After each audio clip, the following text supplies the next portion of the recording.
بسم الله الرحمن الرحيم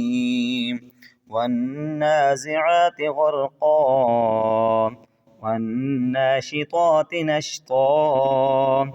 والسابحات سبحا فالسابقات سبقا فالمدبرات أمرا يوم ترجف الراجفة تتبعها الرادفة قلوب يومئذ واجفة أبصارها خاشعة يقولون أئنا لمردودون في الحافرة أإذا كنا عظاما نخرة قالوا تلك إذا كرة خاسرة فإنما هي زجرة واحدة فإذا هم بالساهرة هل أتاك حديث موسى إذ ناداه ربه بالوادي المقدس طوى اذهب إلى فرعون إنه طغى فقل هل لك إلى أن تزكى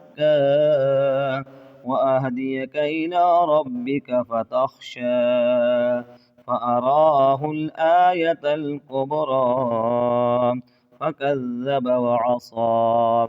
ثم أدبر يسعى فحشر فنادى فقال أنا ربكم الأعلى فأخذه الله نكال الآخرة والأولى إن في ذلك لعبرة لمن يخشى أأنتم أشد خلقا أم السماء بناها رفع سمكها فسواها وأغطش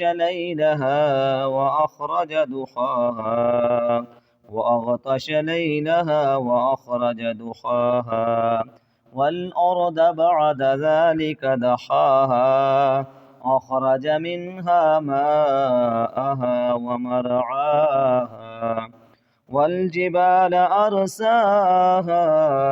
متاعا لكم ولأنعامكم فإذا جاءت الطامة الكبرى يوم يتذكر الإنسان ما سعى وبرزت الجحيم لمن يرى فأما من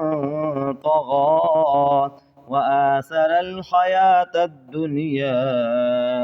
فإن الجحيم هي المأوى وأما من خاف مقام ربه ونهى النفس عن الهوى فإن الجنة هي المأوى يسألونك عن الساعة أيان مرساها فيما أنت من ذكراها إلى ربك